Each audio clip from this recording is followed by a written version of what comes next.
Ladies and gentlemen, welcome back to the Custom Kulture Rodcast, brought to you by Old School Rods and Car Culture Lux magazines. We are sitting here once again in beautiful Buda, Texas, at Murpho's Rod and Custom Shop. I am Double Deuce, sitting here right next to the man, the myth, the Hall of Famer, and the legend. Murpho, what's up, brother? What's happening, my brother? How are you? I'm good. That was a hell of an intro. That was fantastic, yeah. I got a lot to live up to now.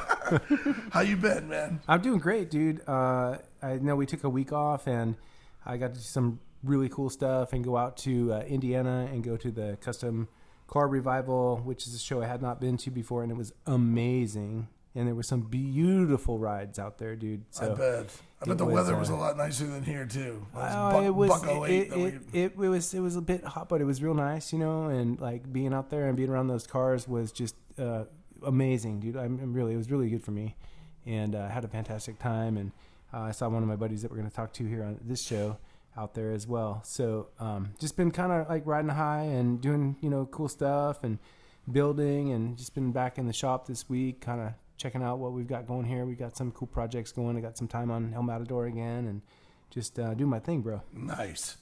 And by the way, we also have sitting here with us today is Miss Sarah, who is the publisher, grand poobah, everything to do with the magazines, Custom Kulture Rod, or Custom Kulture and Old School Rods.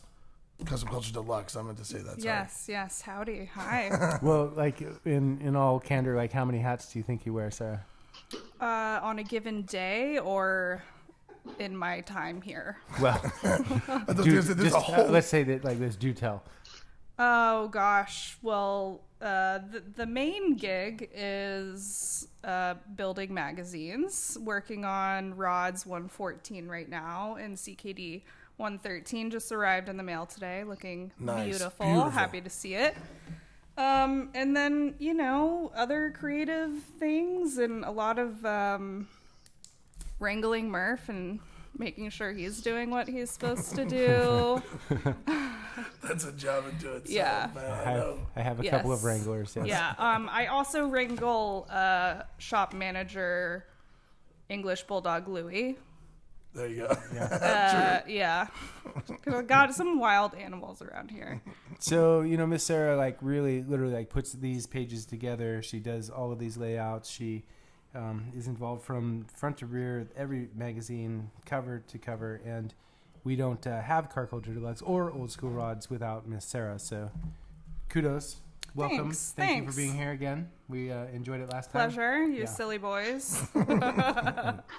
Well, today on the show, man, we are very lucky after you going up to that show up in Indiana to have an amazing builder. I mean, his cars are sick. He's in Old School Rods number 107 with a couple of his cars, man. And we have Mike Boerema from Gas Axe Garage out of St. John's, Michigan. Mike, you on?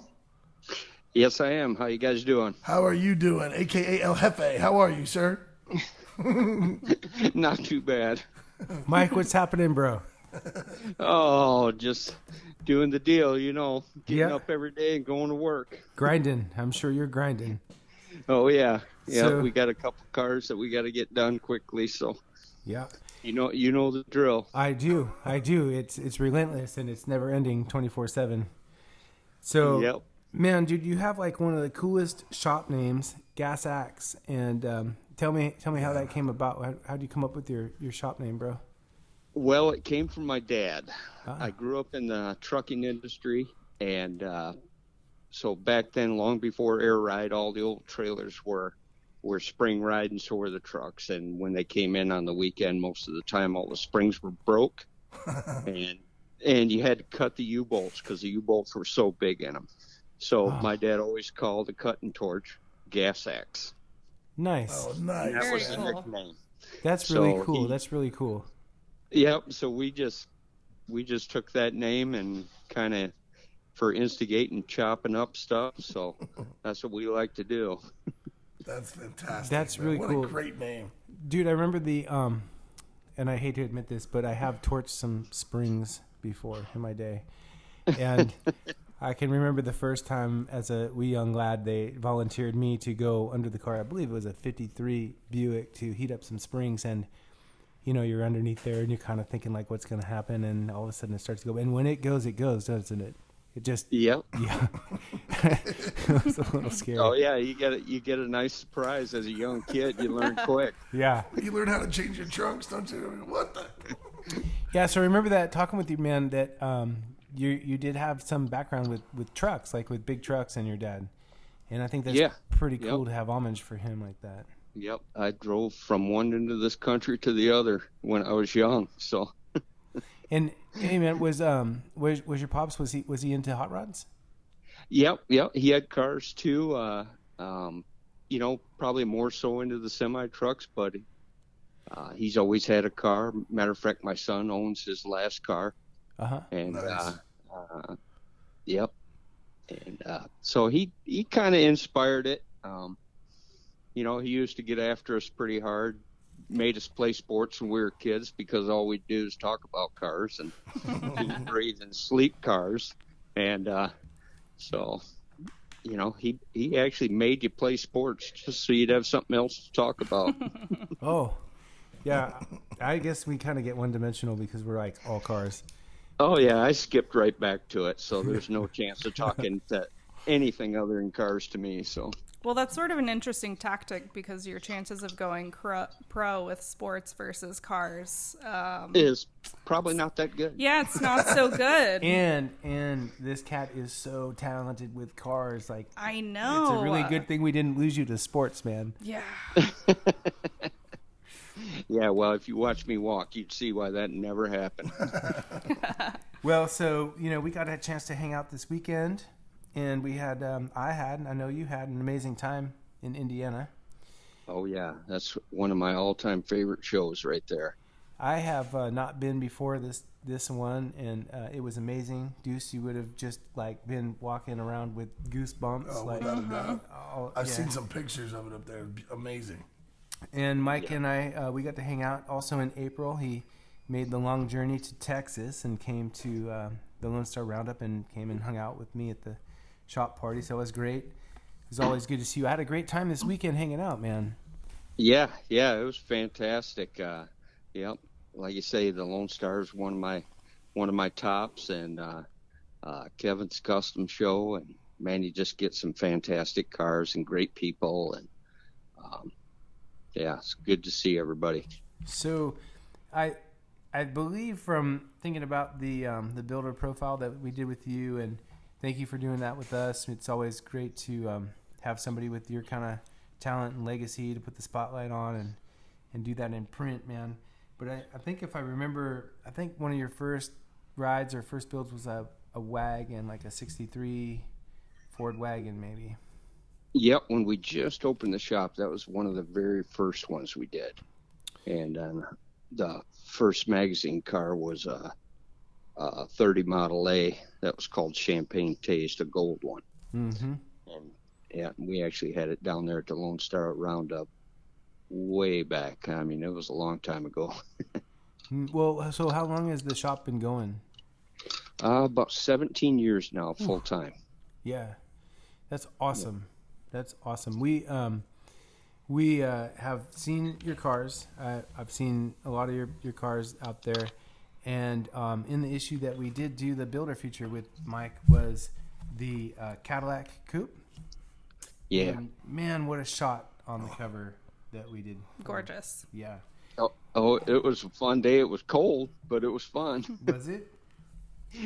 Yeah, it was December, I think, when we did it. Nah, man, it was only like about 20 degrees outside. Oh. It took a little bit to get a little heat in that motor, because he wanted me to do a flyby down the street with it. And I was like, oh, man, this is going to take a bit to get it warmed up here. Well, and your wife, Valerie, was a good sport modeling. Oh, yeah. Yeah, with in a dress in the cold. Oh, outside, but she's the ice queen, She likes to go snowboarding and all that stuff, so.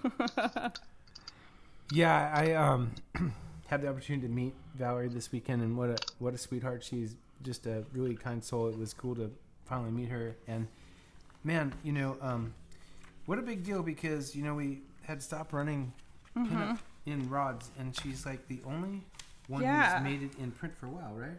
Yes, I think she was the last one in rods, and you'll probably see her again as a deluxe gal in CKD, and that'll be CKD 114, I think. So keep your eye out for that. You've actually been published quite a bit, though, haven't you? Yes, but in not so much you guys' magazine, but obviously looking forward to more of that. Yeah, I think I could get you an in with like the publisher if you wanted me to talk to him. You think? We know somebody who knows somebody. Yeah. There you go. Yeah, dude, I think that when we were talking this weekend, you were telling me about a car that you're putting together right now, and I was like, oh, please, you know? What is that ride you got going? Say that one more time. What is the ride that you're building right now that we were talking about? Well, we're doing a couple of them together. We're doing we're going to build a clone of the Leroy Goulart car.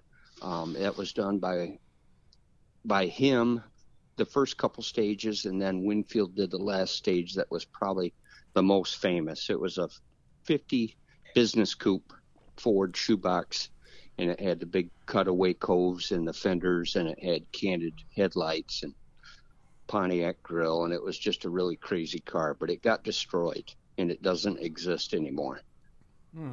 So that's going to be the latest one coming out. Hopefully we'll have it ready for Grand National. And then we've got an old drag car that's kind of a survivor, but it went both ways, on the street and on gas, and that's a little heavy channel 32.5 window with a baby Hemi in it. And so them are the two latest coming out. That's awesome, and you know how much we love working with you, dude. So hopefully you'll keep us in mind, because we would love to publish your work again. Yeah, absolutely. Yeah. Oh yeah, appreciate it. When I was putting together the layout for the builder feature, I was wondering, because your shop looks so freaking cool, and as the folks at Murpho's are into like more than one thing. Like we've got like, you know, the car shop, and then the magazines, and you know, always have a few different things going at a time. But you have a vintage parts shop, and also an antique shop. Yes. How big is this space? It's 8,000 square foot. Oh. It was an old bowling alley, but it's all sectioned off in different areas. That's so cool. Do you have any of like the floor from that bowling alley? No, the floor was gone when we bought the building, but a lot of the ceiling and stuff, it had a really big swoopy curved ceiling in it, and we gutted all that stuff right down to the old steel rafters, because it had a curved roof in it. And in the other side of the building, it had a Greyhound station. So so cool. It was you could get on the bus and go bowling at the same time, I guess. So I guess you can bowl while you're waiting for the Yeah, bus. while you're waiting for it. Yeah, perfect. Hey, that's a great business model right there. Yeah, it probably is a great business model. Okay. And it went on to be lots of things. You know, it was a bowling alley way back in the 50s, and then it was a dance hall for a little while, and then it was a ceramic. They had a big ceramic kiln in it, and then after that, a guy named Keith Ashley owned it. And he owned a company called Fairlane Fiberglass, and they built fiberglass 30s and 50s Ford parts in there. Really? So that's really cool. That's who I ended up buying it from. And, I see. What kind of cool history is that? That's so cool. Really cool history. And so our listeners know Mike's shop, Gas Axe Garage, is located in St. John's, Michigan. I wouldn't imagine you had any opposition to people coming by and checking out the shop at some point after we run this. Oh yeah. Yeah, we give a lot of tours. Yeah. Yeah, I bet. And the other cool thing really is like this cat, like he is into hot rods and traditional customs. Yeah. Yeah. No muscle. And I Right. think it's like pre-57 mostly. Yeah. Yeah. Yep, 60 63 is a cutoff year on it, and we stay away from the muscle cars. If we bleed into the 60s, it's got to be more of a race car. Yeah. Right. And more of the gasser theme or a fuel altered or something like that. Mm-hmm. So that is so cool. You know, one of my favorite cars that you've done, and the masses, because everybody loves this car, is and it was in the Fine Nine in Tulsa, of course. That's where we saw it, Deuce. And I think just like salivating and drooling and like would not stop. This is really one of the baddest cars I've ever seen. I mean, it's just and that's the first time I met you too. That's right, man. This thing is just one of the coolest cars ever, man. And this is Kevin Anderson's car, like right. You know, who runs the Revival. Man, tell us about this Cadillac build that you did, and how did it come about, and what's going on with that car? Well, that's a good story. That's it all started with a phone call from Kevin. Kevin and I have been friends for a long time, and I've never built a car for him. He has probably some of the coolest cars from all the right eras. And he called me up one day, and he says he sends me this picture, and he's pretty good with a Photoshop and a marker and a Sharpie, and he sends me this picture, and he's got this. It's more or less the old Barris car. You know, Barris did one of them cars years ago, and it was out of a convertible. And he's got a Carson top drawn on it and all this other stuff. And he says, man, this is just killing me, you know. So that's how it really got started right there. But the problem is it's $50,000 to buy a convertible Cadillac to start with. Yeah, and, probably in almost any condition. Yeah. Well, along with that picture, he sends me another picture of a four-door he found. And he says, what do you think? And I said, well, I'm not too far from the Gilmore Car Museum, and I'm going to go down and take some measurements. And that's kind of like how it all got started right there. And I went down and measured a four-door and a convertible, and they were basically the same car on the perimeter. Mm-hmm. And then we found a car up in St. Paul, Minnesota, and we each met up in South Bend. He drove up from Indy, and I drove down from Michigan, met in South Bend, jumped in a car together, and drove all the way to St. Paul to look at this car. And it was a museum that was going out of business. And we got there, and the car had 47,000 miles. It was an old parade car. It even had the flag poles on the front fenders. Oh, man. And we took it for a drive, and it was everything it was what the guy said, and made an offer. And 2 weeks later, it was shipped to my door at the shop. And so we thought we'd mess with Kevin. He was actually going to drive up and talk about the build. And so we cut the roof all off of it, gutted it, braced it all up, and it was in a million pieces by he got there, so he didn't even get a chance to drive it. Uh-huh. And you kind of force people into a commitment at that point. Yeah, you do. Yeah, it's all in. It's like the contractor that, like, you know, takes a shovel and digs a little dirt, you know? Yep, that's a binding contract right there. This is your car if you want it back together. This is when you sign the dotted line. It's like the car equivalent of a blood oath. Yeah. And it had some cool things. I mean, we, instead of finding convertible doors for it or stretching the four-door doors, we found sedanette doors. Mm-hmm. And we modified them, and them are even actually 3 inches longer than a convertible door. So that helped get the proportion of the top a little better. Right. And, and the rest of it is a whole lot of weld. A lot of welding. And it is gorgeous, dude. Like, I mean, it just has the stance, and it has the lines, and it just has, like, amazing. I don't even have the words. I mean, to say gorgeous is the right word, but it doesn't even give it justice. I mean, this thing, and standing in front of it, and looking at it in Tulsa, I couldn't move, man. I was like a little kid, you know? Like I'm standing there looking at Elvis or something going, this is the coolest car. I absolutely love it. So it came out of a museum to start with. Right. Yes. Right. And Yep. does it go back into a museum? Did that guy see it and reconsider? Well, I mean, it definitely can spend Yeah. some time in the custom museum. Yeah, we had the honor of having it at the Automotive Hall of Fame in Detroit, and they did a lot of designers came up and talked about it. And they did a class on custom cars and the history of it, and the Cadillac got to be on display as for all the people to walk around while the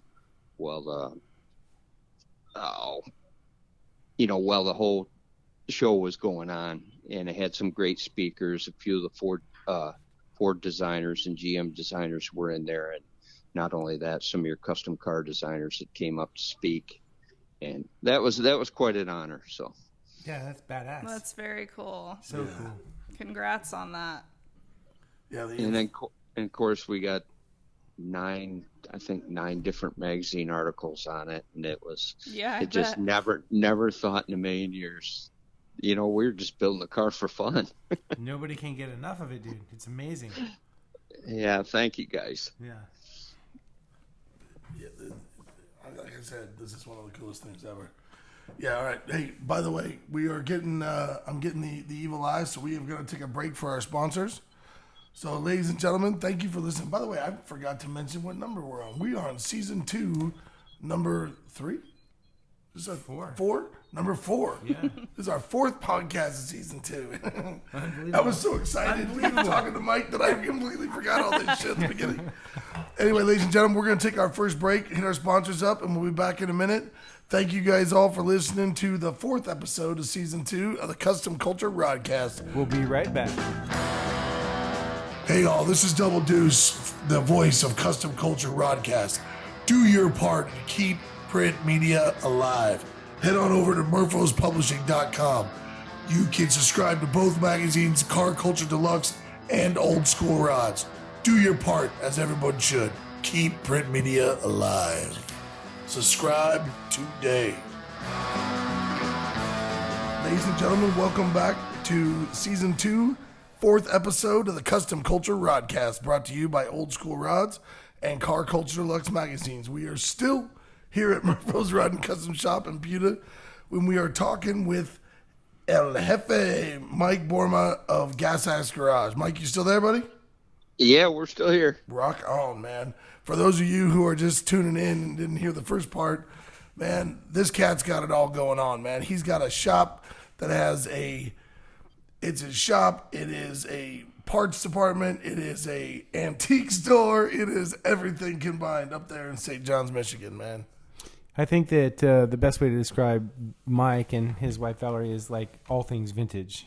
Like they just are living a vintage life. And man, dude, like we've had such a good time having you on the show, dude.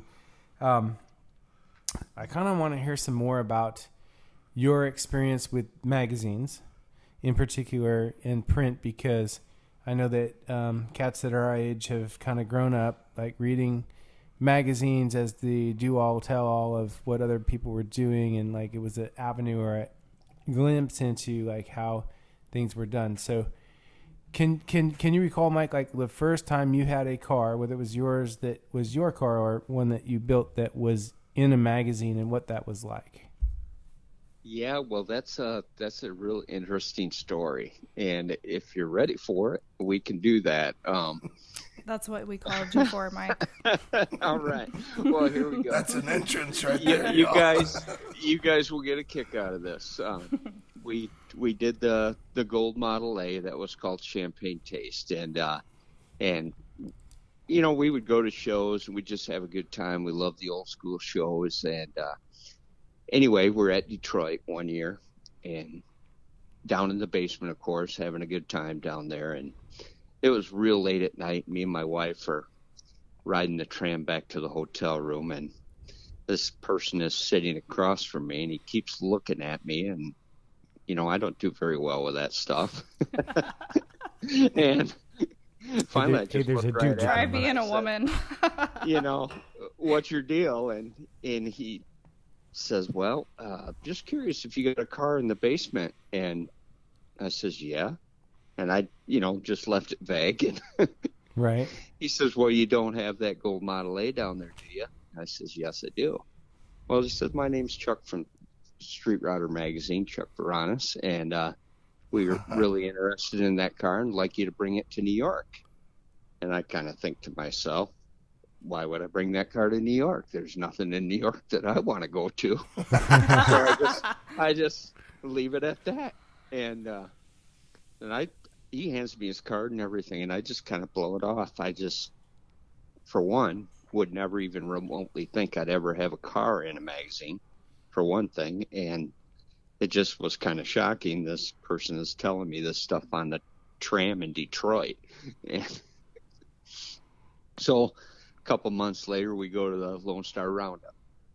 And on the way home from the Lone Star Roundup on a Sunday night at about 9 o'clock at night, I get a phone call. And this is Chuck Veranis from Street Rodder Magazine, and I really want you to bring that car to New York. And I finally just said to him, look, man, I got no reason to go to New York. I don't know why you want me to go to New York. That's a long way. Well, he says, so is Texas. I said, yeah, but that's a cool show down there. Ooh, burned him up. And anyway, he finally talks me in. He says, look, I'm going to make it worth your while. You need to come to New York. So we finally take the car to Syracuse Nationals in New York's. And anyway, he honored everything he said. He shot the car. We ended up getting the cover of the magazine, the table of contents, and everything. And that was the very first car ever in a magazine. And that was an unbelievable surprise. We didn't even know. I mean, we knew it was going to be in a magazine, but you don't never expect the cover, you know. So that was pretty cool. And that was the beginning. So Nice. at that point though, the beginning, as a car builder and having that experience, like how valuable is that? Like what kind of truly, like how did that impact you? That was, you know, as a kid, and like you say, growing up in the trucking industry, and I would beg my dad to play hooky and go on with him on the truck on a trip, and you get into the truck stop and see the old magazines on the shelf, and it's like, I'll help you unload that truck. You buy me a hot rod magazine, you know? Yeah. So to let alone be older, and then now you've got a car yourself in the magazine, that's probably like a dream. You know, you just never expected it. Never in a million years. And for me, and I'm not trying to influence you with your answer here, but for me, Mike, like the thing with being in a magazine has always been like kind of the coup de grace, like the big deal. And it's awesome, like winning car shows and getting awards and trophies and stuff. But like the impact of like having your car in a magazine, especially, you know, as a kid or as a young builder coming up, like it's like the thing, dude. Like the ultimate thing was to be in a magazine. Yep, that's the ultimate advertisement to me, because that says you're there, you're capable of building a good car, and you're capable of potentially even building another one that could make the magazines as well. So it's the beginning, you know. Could you say that one more time a little louder for our advertisers? Thank you. Right. Well, it's so important. I mean, you can have social media, you can have all that stuff, but print last. I mean, look at when you go to a swap meet and you're still buying a 1952 Hot Rod magazine. Right. You know, that's proof that it lasts and people save it, and it's important. You know, so yeah, it's everybody should know that. Yeah, dude. So one of the big things for us here and our passion and what we're doing with these magazines is that experience and the feeling and what it does to you as being a cat who builds a car to be able to do that in our world and like in our culture, you know, in particular, is such a big thing. And like, I feel like even in, you know, 2022 with everything that's going on digital and everybody taking these pictures and posting them on the internet, and we both do it. We all do it. The difference though is that it's forever. And you have that experience and it doesn't get taken away. And you've got these magazines, and I know you've got them. I know you've got a stack of them somewhere. You never get rid of them. I got a semi trailer full. Right? You got an antique shop. I know you got a whole bunch. Oh yeah. You have these magazines and you hang on to them forever. And like Mike's describing right now, and you get the cool one from 1957, and you're like, yeah, score. You know, it's like vinyl. Right? Oh yeah. Right. Yeah, Right? exactly. Yes. You're just scoring like these vinyl. just like vinyl. Classic. And you got those ones, and the ones you're in, of course, are like the big badass thing because it's, you know, it's you. But like having these cool magazines with these old tech articles and looking at like the mods and everything that it did like back in the day and how they did it, it's like it's just so cool, and to be able to have it and keep that. Like you put something onto the internet, onto Instagram or Facebook or, you know, TikTok, whatever, it's gone. Boom. Right? It's over. It's not yours. No. And It's not even tangible, man. No. That's the cool thing about magazines. It's like we talked before, like when I was a kid, I'd fall asleep with the magazine on my chest, and I wake up with the magazine on my chest, and I start looking at the pictures and reading the articles and whatever. And this is what's so cool to me is that and it's guys like Mike, guys like me, guys who do this and build these cars, like it's the same thing that's in our veins as passion, but magazines and print connect us, right? Because you can be in Australia or Germany or Finland, I was going to Sweden. say, those Finnish guys that said Murpho. And we're all doing the same stuff. And then we see, like, you know, what this cat's doing in Michigan and his cars, and we're inspired. And I look at, like, Mike's stuff, and I'm like, I want to build. You know what I mean? I want to be like Mike. But for real, dude, like, this is what connects us. Yep, and it's forever. Yep, we've made some great friends over the years, and it's so great to go, whether you go to Texas or whether you go to California or Oklahoma. It's like running into you guys in Oklahoma and hanging out and having a great time. And the magazines and the cars make that connection, and we just really enjoy it. I mean, never expected to end up with a life like this, but you know, sure glad that it all happened. And dude, you know, in the end, right? Like it really is about the cars. Like the cars are the star. Like the cars are what bonds us. The cars are what the passion is about. Well, and the builds connect you. You know what I mean? That's the thing. The cars they do. You know, it's like everything's together. You know, it's all kind of cogs in the same machine where you guys all build badass cars, and you get together and you get to talk about the cars, and you get to talk about the build of the cars. Like, man, yeah, we did it this way and that way.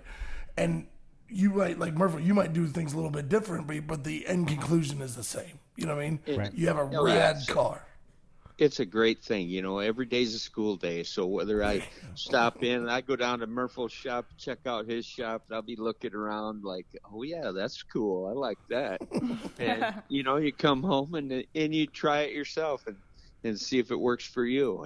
And so shop tours and magazines and everything just inspire all of us. So and the shows, man, like I want to say where we hung out this past weekend in Indiana, and the show that we went to was a all traditional custom car show that's limited to 200 cars, and like I think mostly invited. And what a scene to see these cars together. Like I had a chance to pick a car for feature for Car Culture Deluxe and to go up and talk about it. And the thing that really, for me, like being there it was good for me, like seeing all these cars. Oh yeah, I'm finally going to build a car for me. I haven't done it in probably 12 years, and after going to this show, I'm all wound up like an 8-day clock now. So. Yeah. Well, you gotta ask him. Yeah. What are you building? We are gonna do a 39 Cabriolet with a 39 standard front clip, so that kind of looks like the 38 grill with the beak on it. Mm-hmm. And so yeah, really it'll be rad. You know, Carson top. That's my big soft spot. Yeah. So a heavy chop, Carson top, mild, super mild section that you'd only know it was sectioned if I told you it was. So, Like, what are you thinking? Like an inch? Yeah, probably about 1.25 inches, Mm-hmm. and right there at the style line, and then I'm gonna add a 44 deck lid to it, so it's got a full deck lid, and So stretch the fenders just a little bit in the rear and exaggerate it just a tiny bit, but yeah, you wouldn't really know it. So this y'all really is like a true builder, because what we're saying is like, I'm gonna make this detail to this car that to the layman and most people would almost be unnoticeable, and I can't implore upon you the amount of work that we're talking about to make this detail, and only a guy like this who's so addicted to the fine like details like will do something like this. And kudos, bro. Like, I mean, I get it.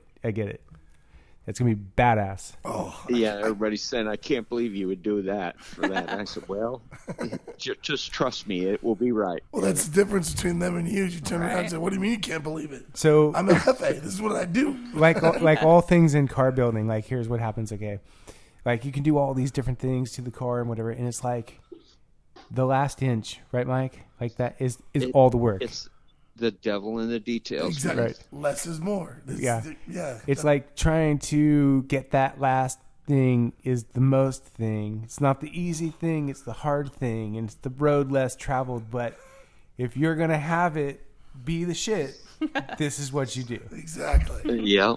I'm so excited to see this car now. I got chills in my arms listening to you talk about this thing, dude. It'll be vintage powered too. You know, I gotta have them old dinosaurs under the hood. So yeah, that's true. Like to truly be traditional, it's got to be all the vintage. Well, dude, you got to keep us posted on this one, man. And I'm gonna tell you, we want this car. All right. Yeah, you're working on it now. It's actually section of it's still hanging upside down the rafters, but the frame is on the jig now, so we're getting started. The other tough thing too is like when you get to the point where you're going to do something for yourself, it's like it's the hardest time to come up with, right? Like, to do something for yourself, it's so hard. Yep, you got to commit to it. Mm-hmm. Get done at 5:00 at night, and then go spend 5 more hours on your own car before you go home. Yeah. You know the drill. It doesn't get any easier the older we get. No. No. You know, and you got honeydews, and you've got the like, where are you at? You know, but that's awesome, dude. I'm pretty lucky. My son is coming right behind me in my footsteps, so you know, he's got the bug, he's got the vintage bug, so he's going to stay with that style as well. And so I'm excited to see what he's going to do in the future. So well, and that's a good point, dude. Like, paying it forward, you know, and trying to find the next generation isn't an easy thing to do right now. And you know, I'm again, my hat's off to you, bro, because like to have someone that's coming up behind you means there's a legacy. It means that you've got opportunity for somebody to step in and take what you've done and created to a future beyond you. And that's not an easy thing to do, right? Like trying to find kids that are excited and passionate and have that juice in their blood to do what we do isn't the easiest thing in 2022. No. And if you can get young people involved in it, it's so important. I really like what Kevin Anderson had to say at his show, where he made the point to ask everybody there, next year, bring a young person with you. And, you know, get them inspired, show them that it can happen. Right. Right. That's a big, big deal. And for us, for me here, thinking about like magazines and publishing and what we're trying to do in terms of reaching out to the culture is, where is this future and where is it going to come from? I think that for you and me, and you're doing it and I'm trying to do it, we've got a 19-year-old in the shop right now that's really stepped up and is come a long way quick and has it in him. Like it's so hard, dude, like to find these young guys that are going to carry the torch. And it's like, you know, like kind of like, oh, like you think about it in our culture, right? Like in our industry, like lead's about to be done. And yeah, it's kind of sad, you know, like you don't necessarily need it, but it's still sad. And yep. as the old guys are kind of going away, we don't just have that resurgence. And the other thing, man, that I think about is like, it's so hard right now to get a cool car into the hands of a young guy. Yes. It's expensive. And, you know, the hoarding factor, you know, you got a lot of old cats out there sitting on all kinds of cars. You know, those guys that go, oh, yeah, no, I'm going to get to it. And they've had this car for 62 years. Oh, no, I'm going to get to it. I said, dude, you can't even feed yourself anymore. Oh, no, I'm going to get to it. I feel like. No. Go ahead. We had an old guy up by us was the same way. He was awful. I mean, he would tease you with all the stuff he had. And Cruel. And it was unbelievable. He had 2 huge barns just full of cars and vintage parts and just a great old friend of mine. Matter of fact, we used to do a hot dog night on it every Monday night for the guys, and they would come to the shop. He even had his own chair with his name on it. So he was very eccentric but just a cool old man, and he was a terrible hoarder. You couldn't buy parts from him, you couldn't buy cars from him, nothing. And he always would say, you know, I'm just going to bulldoze it in under the ground before I ever give it to anybody else. And I said, hell no, Charlie, we're going to have a party when you die, and we're going to sell this stuff so fast, make your head spin. And we'll bulldoze you under the ground, sir. Well, I wish there was some guys were all like that, you know. Some way that we could all band together and create some type of a car builder union, and then create some kind of a rule where it's like, if you're past this age and you have more than this many cars, you have to give one to like a 17-year-old. Just give it to them. Now, that would be a great idea right there. Right, and then they got their hands on these cars, and you just give it to them. There's nothing to it. You know what I mean? You say you have the 17. The kid has to figure it out. Right. You go to a shop. You learn how to do it. You learn how to do it. Then you take this car apart and you fix it. You know, that would be amazing. The lack of trade industry, the lack of like shop classes and like, you know, cruise nights and stuff. It's just it's really tough. You know. But we have to figure this out, and we have to figure out how to keep our culture alive and get it into the hands of these kids and create this future. Like we are responsible to do this. Yep. We're going to do, we go to the St. John's High School still has an auto shop class and a metal shop class and all this stuff. And we go up there as the shop and ask all the teachers, you see a young kid coming up that has a great ethic and just eats, breathes, and sleeps cars, send them our way. Please. And, please. And, yeah, we do that at the Gilmore Car Museum as well. And we actually are going to go down this summer and teach a class on chopping tops for kids down there. Nice. Maybe we could have something in the magazine that like gets the word out there. Well, we need this in the magazine. Yeah, right. That's what I'm saying. Mike, you got to keep me posted, dude. I'd love to cover this. Mm-hmm. You know, it's important. I will definitely let you know on that. That Please. Is in the making right now, and like you said, that would be a great thing. So yeah. Well, that'd be a great thing. Unbelievably, my friend, we are being hooked again. I feel like I could talk to Mike, and he said, I don't know that I'm going to have a lot to talk about. I feel like I could talk to Mike for another hour. Yeah. But all of a sudden. Well, yeah. Well, it's been a pleasure, guys. So yeah. If we're getting cut off. We are. We're getting the evil wave behind the camera. Yeah. Who is that getting behind the evil? Getting evil. Pay no attention to the man behind the curtain. Don't pay attention to the man behind the curtain. Exactly. We just give him the double bird and keep going. Hey, by the way, Mike, if people want to get a hold of you or they want to touch base or look at your stuff, what is all your media sites and all your goodies that people can check out your gear? Yep, Instagram, we have Gas X Garage. You can just check that out on Instagram. We've got a website, so you just go to Gas X Garage, www.com. You know, simple to find. And that has contacts and stuff like that to get a hold of me directly. So nice.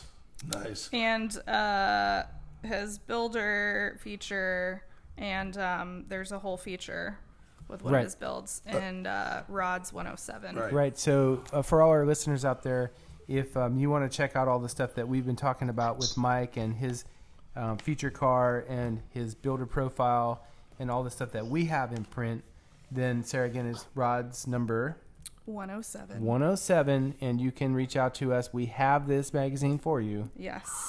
And in closing, I will say, as always, the call to action to do your part to help us as we're doing our part to keep print media alive. Reach out to us, murphospublishing.com, and subscribe today. Do your part to keep print media alive. It is important, and it is our generation. That's the way we learned how to do all these with these cards and whatnot. And the kids today, it's just as important for them to see in print so they can learn. If a kid who's him and Han or his granddad's going to give him an old car and doesn't know what to do, give him a copy of something that say, this is what the car could look like. And the kid will freak out. So keep print media alive, y'all. And old guys, give a kid a car. Or I would just, I was thinking, have y'all been around a 17-year-old? I'm over here, 30, hey, wish somebody would give me a car. Somebody give a 30-year-old a car, a 25-year-old car, this 30-year-old, a 20-year-old. Please help us keep our culture going. Exactly. Yeah. Well, ladies and gentlemen, Mike, thank you once again. I appreciate you and all you do at Gas Ass Garage, bro. Thanks again for being on our show. Thank you.